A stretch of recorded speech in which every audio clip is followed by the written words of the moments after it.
Good evening and welcome back to 31 Horror Nights. It's October 14th and tonight's movie is They Look Like People.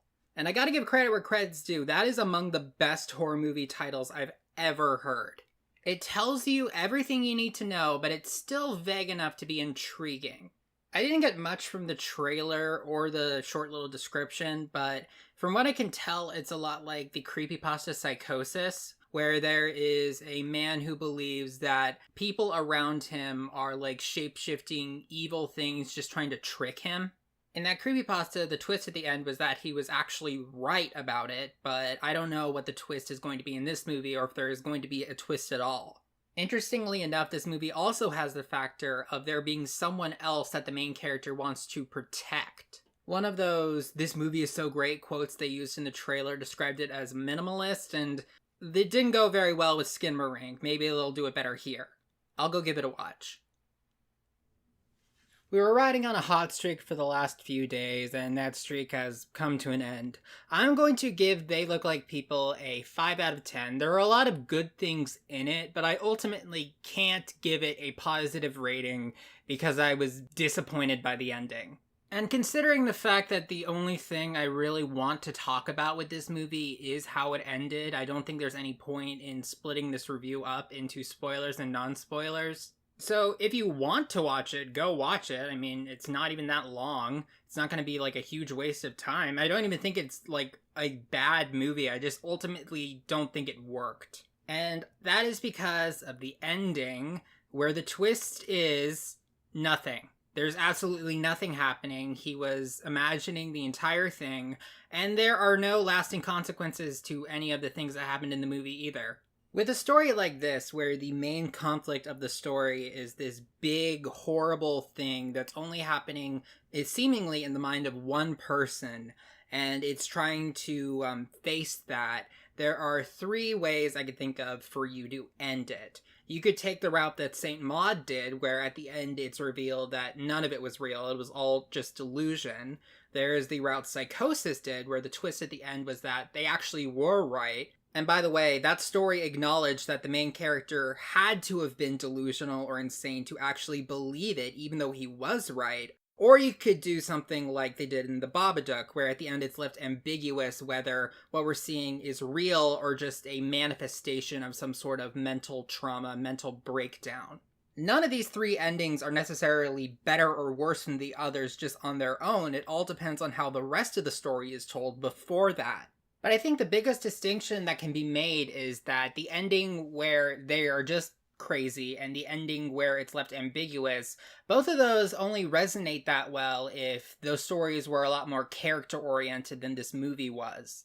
Take Saint Maud, for example, a movie that I didn't even care for. That entire movie was about her experiences from her perspective and the sequence of events that would lead her to where she ended up. You could say something similar about Jacob's Ladder. The entire movie was about Jacob's character and what he was going through as this was happening. And then we got The Babadook, which actually did toe the line between whether this is a supernatural thing happening or just a manifestation of a woman going crazy. That one was told in a way where at the end of the movie, it ultimately didn't really matter whether the Babadook was real or not, because either way, the conflict is still the same, and the things that are happening to the characters and the danger that the characters are still in is still there. They Look Like People, with the ending that it ended up having, could have worked better if we spent a lot more of the movie focusing on Wyatt. Wyatt is the main character of the movie, the one who is getting all these messages in the form of like random callers at night with like distorted voices telling him about how there are these, I don't even know. It's a lot like the Mandela catalog, where it's like alternates or like aliens or demons or whatever taking the form of humans or like infecting their minds. The way that the ending was executed was that he was about to pour sulfuric acid drain cleaner all over his best friend because he believes that, it's a long story, he was wearing a paper bag and he thought his head was splitting open to reveal a horrifying alien abomination inside under the bag. But instead of just dumping the acid on it, he takes off the bag and looks and sees that it's just his friend, and it's revealing that this was all just a mental breakdown, and there's a sense of relief that he was able to stop himself before seriously harming or even murdering his best friend. That would all be a lot more impactful if we knew much more about Wyatt than we did. We don't really know anything about Wyatt. If anything, we know a lot more about the best friend, Christian. We know about his struggles, how he wants to change, his, like, drawbacks, the things that might lead to him having a mental breakdown. This movie could have been about him in that position instead of Wyatt, and I think it would have worked better. I understand what the people who made this movie were going for. I don't understand why they went about it the way that they did.